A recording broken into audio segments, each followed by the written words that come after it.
Buenas tardes amigos. Esta es la quinta parte de el tema que le llamamos diseccionando al partido político. Gracias también a aquellos que nos mandaron correo electrónico y nos pidieron que si lo hacemos un poco más esquematizado, ¿verdad? A lo mejor algunos los aburrimos mucho, pero a veces es necesario darle los fundamentos adecuados, en especial porque la perspectiva o el enfoque organizacional dirigido como estudio a las organizaciones y en especial a las organizaciones políticas y en especial el partido político es realmente un tema poco estudiado. Sí hay estudios, por supuesto, pero cuando han querido entrar eh, al partido político no ha sido un tema tan explotado. Y uno de los que lo hizo muy bien fue un estadounidense y lo hizo sobre el sindicato en Estados Unidos. Eh, por supuesto que hay estudios desde esta perspectiva, por supuesto que sí, como Pane Bianco, que van a diferir de los estudios tradicionales sobre el partido político, ¿no? Desde Duverger, Michels, Gaetano Mosca y otros. Entonces, esta es la quinta parte. ¿Sí? Eh, Vamos a mostrar una síntesis. Desde luego también vamos a poner unos ejemplos actuales y en boga. Y vamos a exponer con una síntesis y un esquema de la estratificación interna del partido político.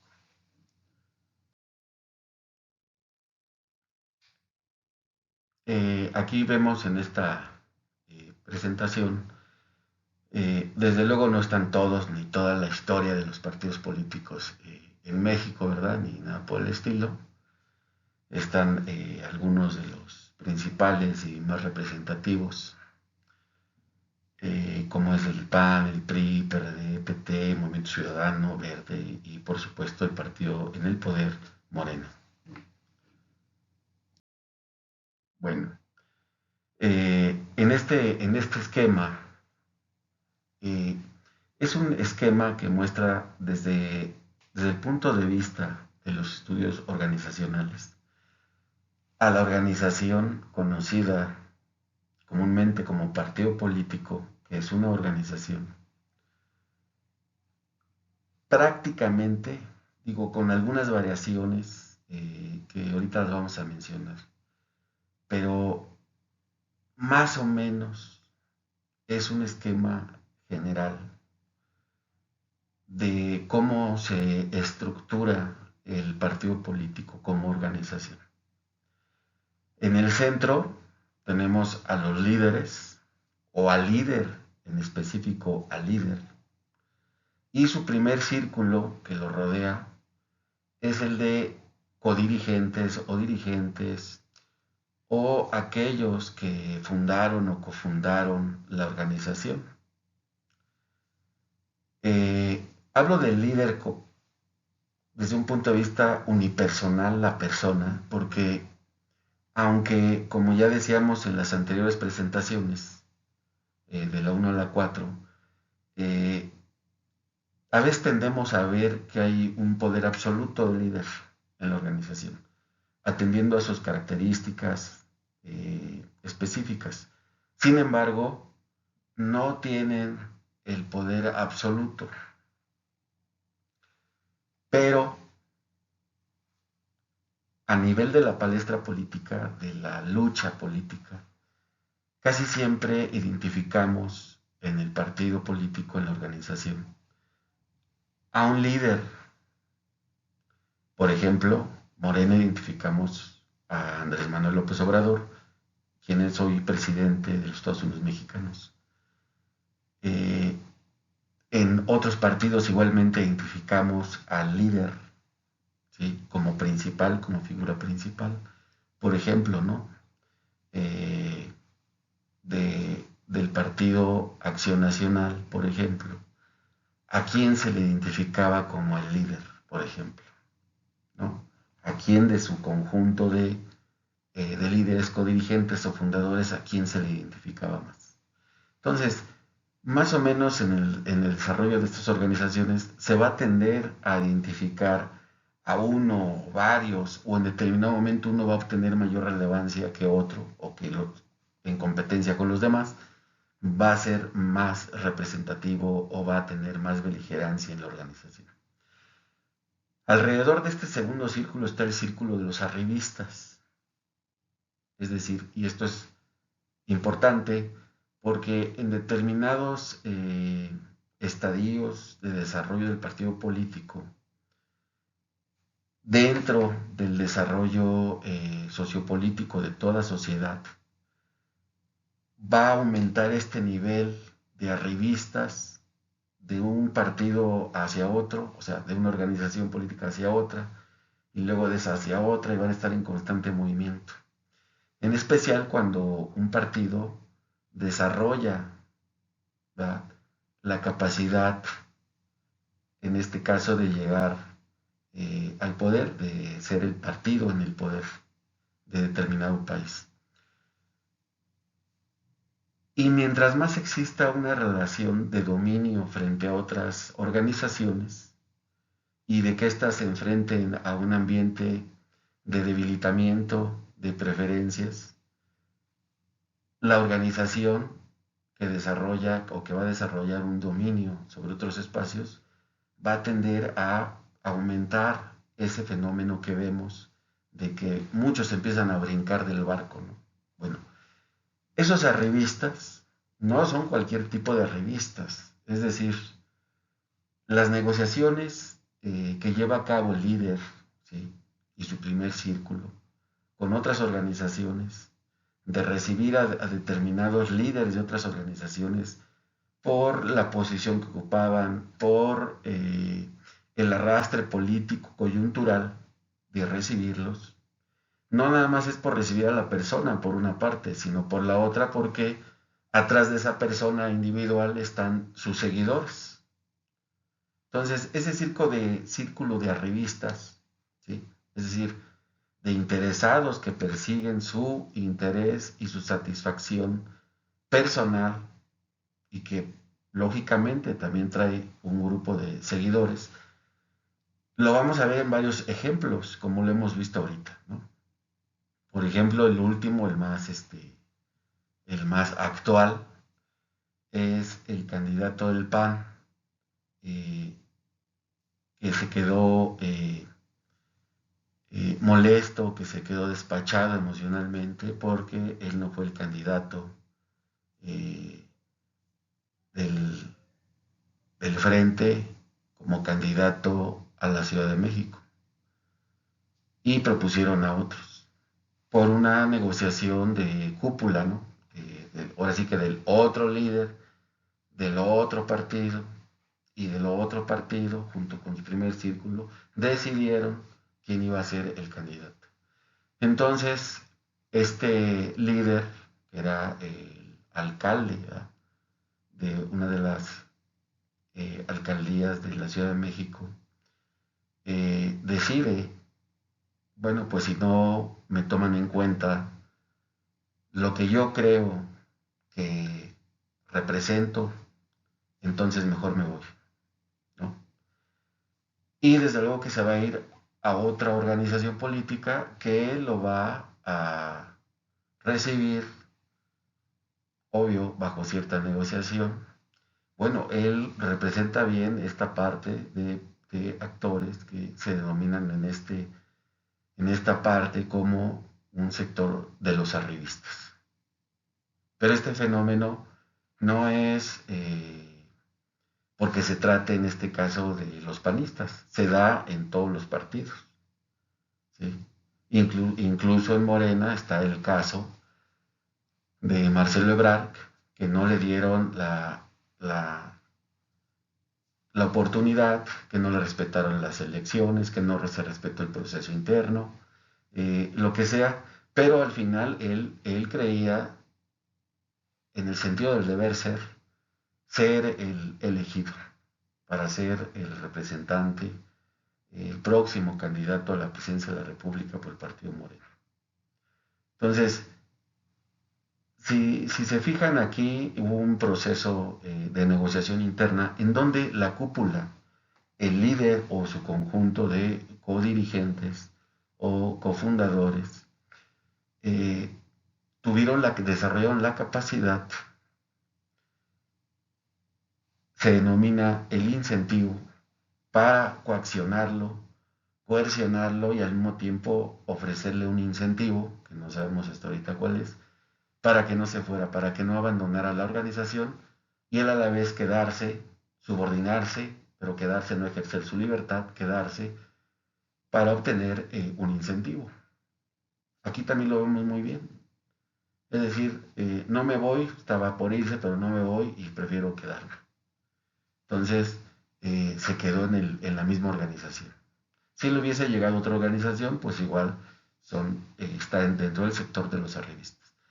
Después de este sector está un sector muy amplio y más bien vital e importante para todo partido político, para toda organización, en especial partido político, que es la militancia. La militancia no solo es aquel que cree en la organización, sino que aquel que está comprometido, aquel que fue y se dio de alta, ¿verdad?, en el partido, aquel que ya entra en un primer círculo de los incentivos colectivos para el interior del partido, ¿sí? También para los incentivos selectivos al interior del partido, y también el militante, que es el que es la parte, vamos a decirlo, operativa de la organización política, es el sector importante que desempeña el primer contacto de campo con la clientela y con el sector de los clientes. Entonces, el militante es un sector importante, es prácticamente el sector maquilador, ¿no? El que opera las diversas directrices del partido.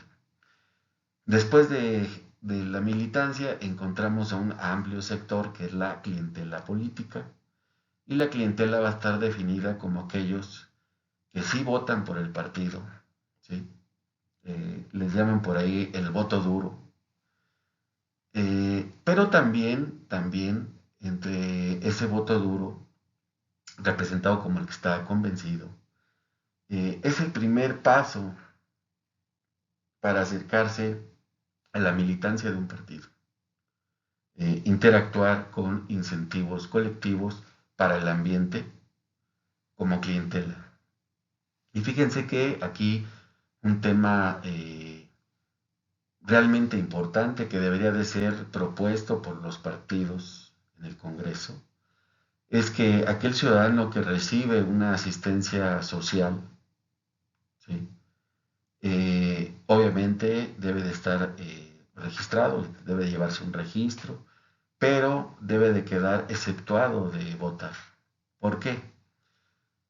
Porque en consecuencia, este gran sector de la clientela va a estar siendo incentivado a través de incentivos colectivos o incluso selectivos en el sentido de determinada, por ejemplo, minoría que va a recibir determinada asistencia social, pero debería de estar suspendido su derecho al voto. ¿Por qué? Porque el que un partido esté en el poder y ejerza el poder para las coyunturas electorales y utilice los programas de asistencia social con marca de partido, con control de partido, como todos los partidos en América procuran hacerlo, bueno, pues significa que hay un elemento de coacción e incluso de coerción psicológica. Es decir, pues si yo te estoy dando la asistencia social, pues debes de votar por mí, porque si no estoy yo, ¿quién te va a dar después esa asistencia social? Nadie te la va a dar. Yo como partido la propuse, la obtuve, y si me voy yo, el que viene te lo va a quitar. Entonces se crea un temor un temor generalizado en la clientela para hacer eficiente ese voto, ¿sí? Entonces, sería muy importante que los partidos, en un sentido de desarrollo político y de institucionalidad, se haga esta propuesta, eh, no de evitar la asistencia social, sino de que aquellos que reciban asistencia social de todo tipo de programas, debe de quedar suspendido su derecho a votar. ¿Por qué? Porque se da este fenómeno complejo que es el de la coacción. Después está el gran sector de creyentes. El gran sector de los creyentes es aquel que no necesariamente recibe un incentivo, no necesariamente recibe una asistencia de un programa social. El creyente no recibe igual nada, pero él cree, él cree que determinado partido, que determinado líder, de determinado movimiento, en especial los movimientos que acaban de nacer, ¿sí? Que acaban de surgir, por ejemplo, como fue el caso Morena, que se da una transición, se va el líder del PRD, se va, hace su propia organización, hace Morena, tiene a sus seguidores, tiene una fuerza de arrastre con sus seguidores, y se reúne una gran cantidad de características en el hoy presidente de la República, muchos dedicados a la farándula de marketing y todo eso, ahora le llaman que es populista, que su storytelling, la historia que se cuenta, pero en realidad el discurso y una serie de circunstancias que fueron creándose alrededor de este líder actual, fueron fortaleciendo su imagen en el ambiente y se dio un fenómeno para crear un líder carismático. Tal vez en otro tema vamos a hablar de cuáles son las características de los líderes carismáticos. También vamos a hablar del populismo, porque dicho sea de paso, el populismo es un concepto que no se crea en México, ni en otros países de Sudamérica, ni en Centroamérica, es un concepto que se crea en los Estados Unidos. Pero como precedente, el fenómeno carismático ya se había dado en la historia. Por eso es importante rescatar este concepto del carisma, porque hubo otros conceptos que después de la Segunda Guerra Mundial, por lo que todos sabemos que pasó de manera muy generalizada en la Segunda Guerra Mundial, el concepto de, por ejemplo, del carisma, el concepto de geopolítica, el concepto de nacionalismo, quedó dogmatizado y descartado prácticamente de cualquier diálogo público o sostenido por líderes públicos. Entonces, volviendo al tema del gran sector de los creyentes, el creyente no es necesario que reciba un incentivo, él cree que determinado personaje es lo mejor. Pero también el que va a votar, ¿no? Porque cree en determinado personaje, también se enfrenta a un ambiente de bombardeo, ¿verdad? Ideológico, de propaganda, de arrastre, donde el partido político va a llevar a cabo su campaña, ¿sí? Y su campaña es no solo para convencer a su clientela, porque son los llamados votos duros, sino para tratar de avanzar y convencer a más creyentes para que voten por él. Entonces, es una guerra durísima por desprestigiar al otro, utilizando diversos medios, campañas clandestinas, todo eso es otro tema que vamos a ver, ¿no? Cómo operan las campañas, los equipos de campañas, vamos a hacer una exposición sobre eso, pero el objetivo es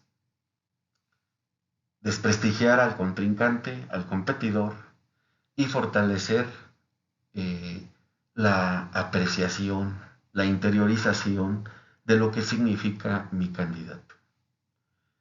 Ese candidato, mientras más esté descalificado frente al competidor, menos votos va a obtener, y en consecuencia el otro competidor va a obtener más votos.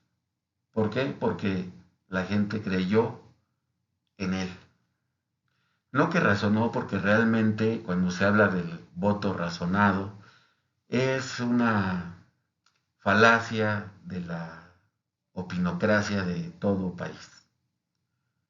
Posteriormente vamos a ver que el alcance de un ciudadano común y corriente, del chofer, esto es sin ofender la profesión del chofer, del maestro, del, del tendero de la esquina, de todos los oficios de las grandes ciudades o de las zonas rurales.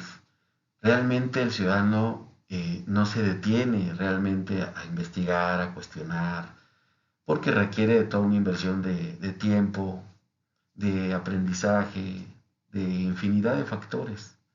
Realmente lo que buscan las campañas o quienes dirigen las campañas es ganarse la emoción de esa persona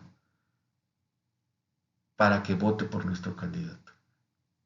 Nos, en las campañas se pelea por ganarse la aceptación inconsciente para que voten por nuestro candidato, porque nuestro candidato es el mejor. Y con mayor razón si el ambiente previo a la elección es de un ambiente que se han identificado como aquellos partidos o aquel partido que gobernó durante 70 años, por ejemplo el PRI, que gobernó durante 70 años, que hizo esto, hizo el otro, hizo allá, privatizó, hizo, deshizo, y lo que se crea en el colectivo, ¿verdad? Sí. En el colectivo, en ese gran ambiente de diversos auditorios, y aquí ya vendríamos a ver cómo se estratifica, quiénes son las mayorías, quiénes no, si hay élites, pero esas grandes mayorías, imaginen ustedes que de pronto de manera generalizada empieza a crecer el descontento social, lo que mencionamos en la parte 4 de la última exposición, empieza a crecer ese descontento. Entonces, emocionalmente descalificamos esa opción política, independientemente de lo que diga, es descalificada, ya no la queremos ver. Entonces, ese gran sector, por esa serie de factores que se arrastran, aumenta el número de creyentes en la nueva opción política. No significa que la nueva opción política realmente vaya a cumplir o vaya a tener la capacidad de llevar a cabo sus promesas de campaña, de que sus acciones reformistas, ¿verdad?, estén homologadas a sus fines oficiales como organización, como partido político. Nada tiene que ver. Pero cuando pasan estas circunstancias, el gran sector de creyentes cree en la nueva opción, se le hace diferente, ahorita las vamos a mencionar, se le hace diferente y vota por la otra opción. No hay votos razonados. Los votos, el ejercicio del voto es puramente una acción totalmente emocional. Bueno, continuamos. Les decía que cuando el nuevo partido gana, ¿sí?, eh, se van a enfrentar los fines de esa organización política al contacto con su ambiente, en especial si es un partido en el poder, preferentemente en organizaciones ya consolidadas. No hay como tal una sustitución de fines, es decir, dicen esto pero acaban mintiendo y hacen lo otro, ¿no? Como diría Michels en el realismo político, sino que realmente lo que pasa es un fenómeno muy curioso, porque realmente lo que pasa es que se da una articulación muy curiosa por lo siguiente. Aunque, y en especial cuando el partido ya es gobierno, en especial, curiosamente se separa de esos fines oficiales, ¿verdad? Pero se separa porque hay intereses de la cúpula de la organización. Pero al mismo tiempo busca seguir manteniendo y mencionando sus principales elementos discursivos como fines.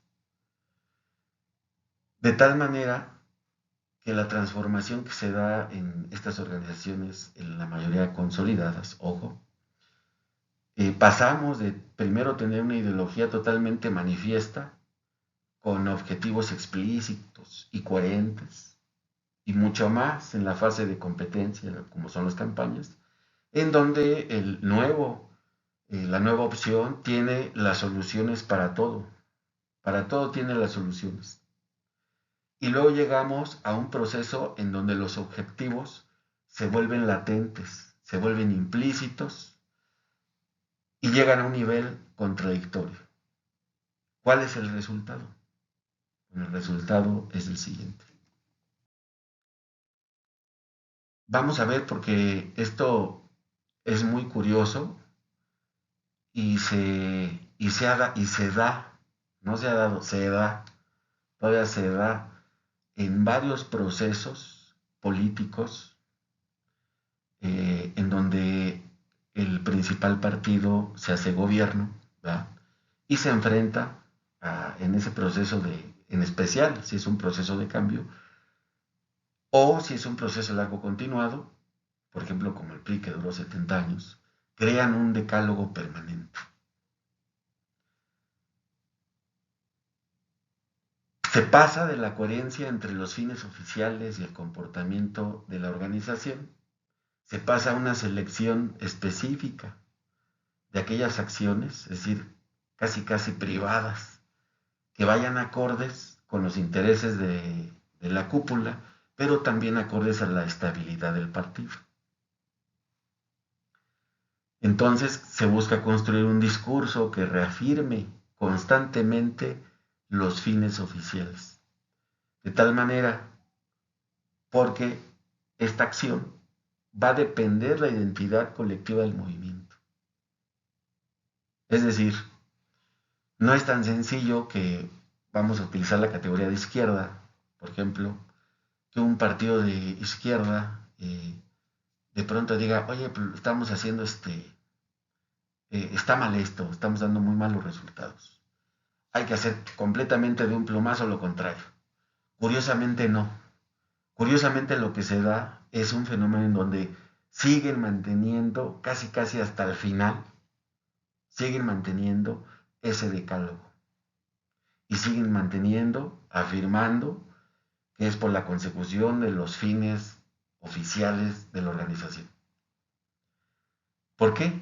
Porque se entra en la contradicción de si cada vez aumenta más esa praxis reformista de la organización, ¿cómo la van a justificar? Bueno, pues la justifica con la famosa tesis de que todo lo que hacen representa lo necesario para cumplir los fines oficiales de la organización, los fines oficiales de la política pública, los fines oficiales de los grandes objetivos nacionales.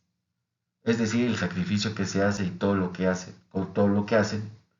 y es un elemento que constantemente se va a seguir bombardeando es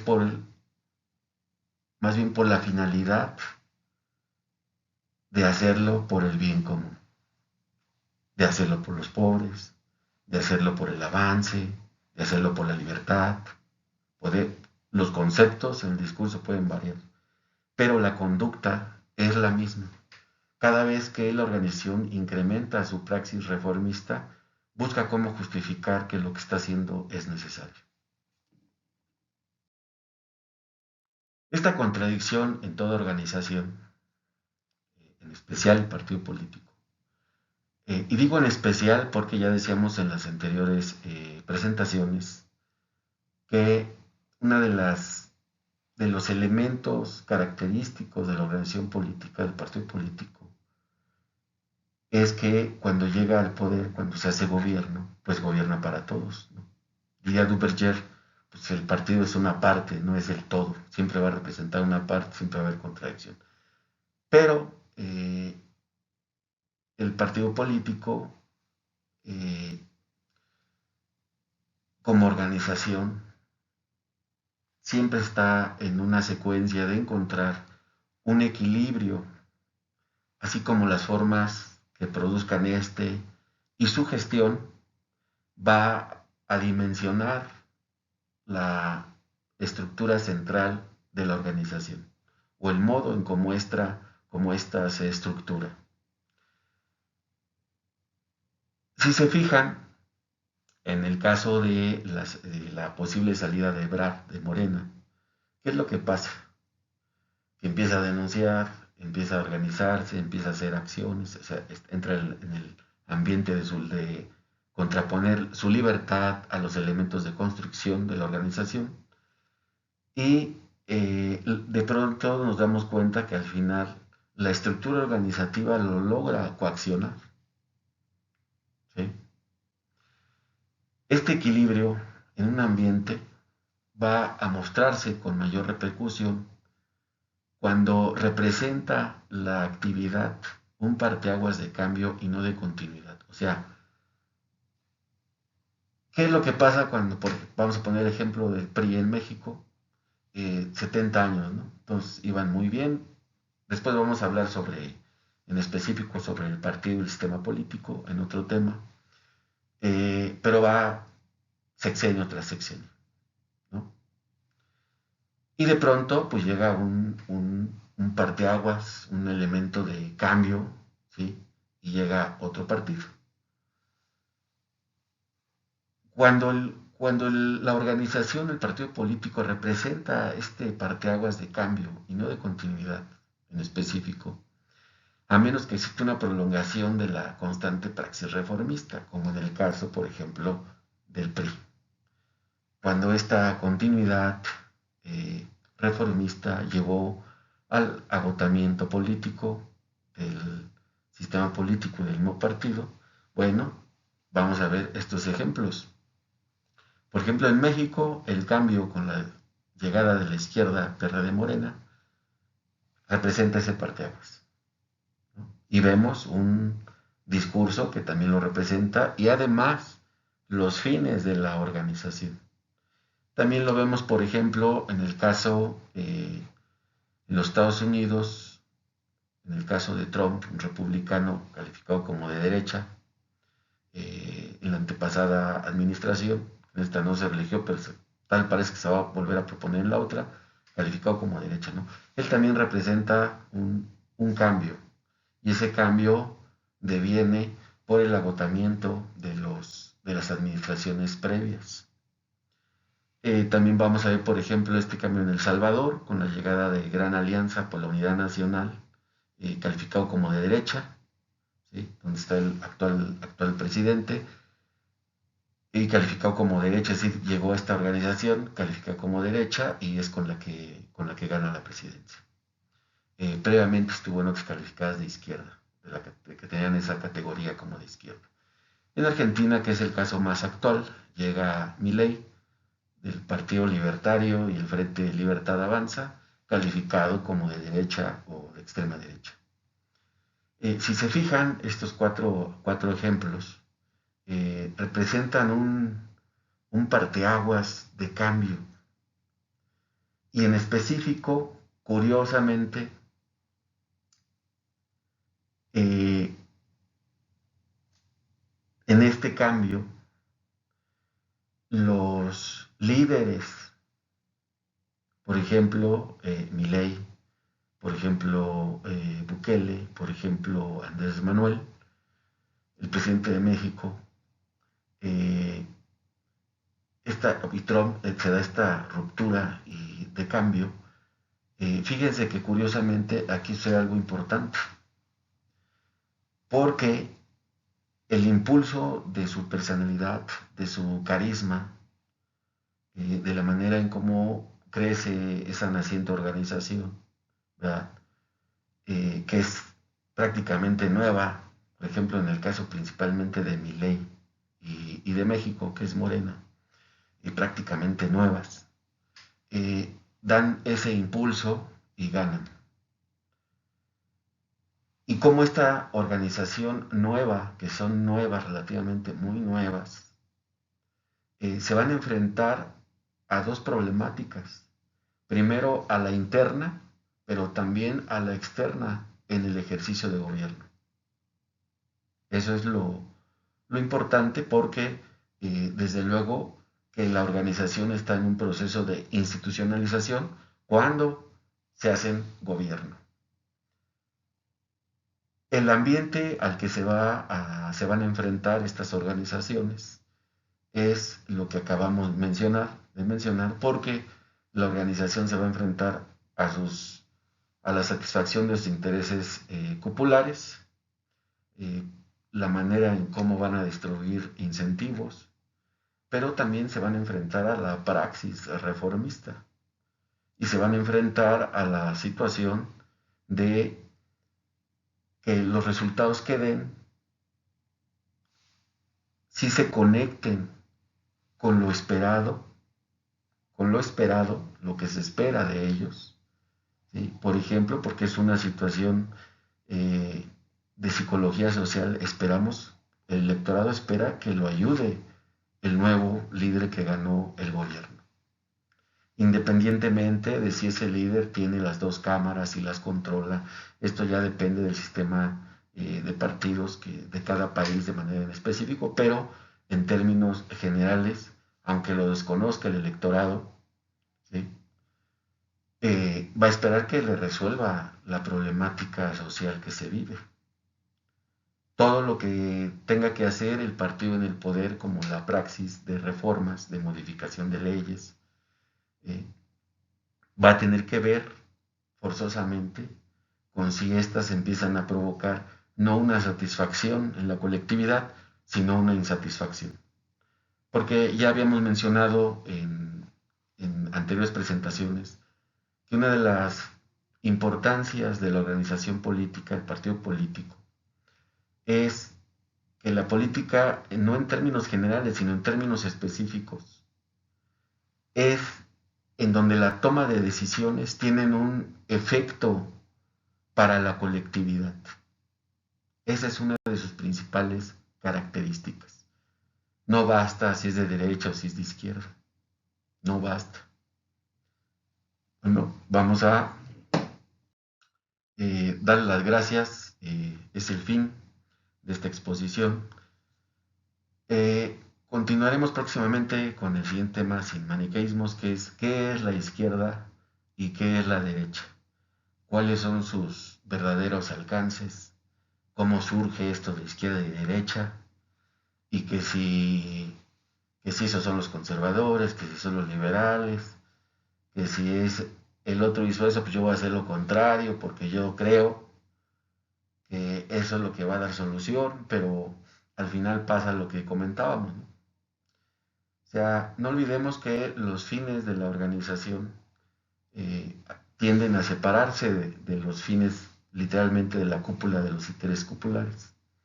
Pero también que estos generalmente, curiosamente, se siguen sosteniendo. Se crea un decálogo donde se va a reforzar el vamos a seguir, vamos a hacer esto porque es por su bien de la ciudadanía y vamos a hacer lo otro. Entonces, vamos en la siguiente exposición a realmente cuáles son los alcances de la izquierda. La izquierda con qué se relaciona, con qué ideología, y la derecha con qué ideología.